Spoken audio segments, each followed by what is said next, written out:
புதுச்சேரியிலிருந்து விழுப்புரம் மாவட்டம் செஞ்சிக்கு பிரத்யேக ஆடையை அணிந்து கடத்திய 230 மது பாட்டில்களை காவலர்கள் பறிமுதல் செய்துள்ளனர். கூடுதல் விவரங்களை நம்முடைய செய்தியாளர் குணாநிதியிடம் கேட்கலாம். குணாநிதி, அது என்ன பிரத்யேக ஆடை? லாவண்யா, அதாவது விழுப்புரம் மாவட்டம் திண்டிவனம் பகுதியிலிருந்து செஞ்சி செல்லக்கூடிய சாலையில் காவல்துறையினர் வழக்கம் போல ரோந்து பணியில் ஈடுபட்டிருந்தாங்க. அங்கு சந்தேகத்திற்கிடமான முறையில் நின்று கொண்டிருந்த இரு பெண்களை அழைத்து அவர்களிடம் விசாரணை மேற்கொண்டதில் அவர்கள் முன்னுக்கு பின் முரணாக தகவல் தெரிவித்ததன் பேர்ல அவர்களை காவல் நிலையம் அழைத்து சென்று அவர்கள் விசாரணை மேற்கொண்ட போது அவர்கள் புதுச்சேரியில் இருந்து மது பாட்டில்களை கடத்தி வந்தது தெரிய வந்தது. குறிப்பாக அதாவது புடவைக்குள் மறைத்து இந்த மது பாட்டில்களை அவர்கள் கடத்தி வந்திருக்காங்க. இதுல 230 மது பாட்டில்கள் அவர்கள் கடத்தி வந்திருக்காங்க.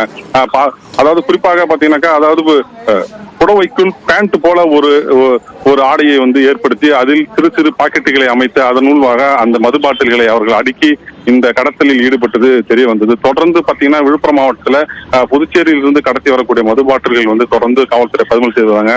குறிப்பா இருசக்கர வாகனங்களை பிரத்யேக அறை அமைத்து இதே போல மது பாட்டில்கள் கடத்தி வந்த தொடர்ச்சியா காவல்துறை கைது செய்து வரக்கூடிய நிலையில செஞ்சி பகுதியைச் சேர்ந்த சின்ன பாப்பா யசோதா ஆகிய அந்த இரு பெண்கள் 230 மது பாட்டில்களை, அதாவது புடவைக்குள் பாத்தீங்கன்னா ஒரு பிரத்யேக பேண்ட் போல ஒரு வடிவமைப்பை ஏற்படுத்தி இந்த மது பாட்டில்களை கடத்தி வந்தது தெரிய தற்போது இருவரும் கைது செய்யப்பட்டிருக்கிறார்கள்.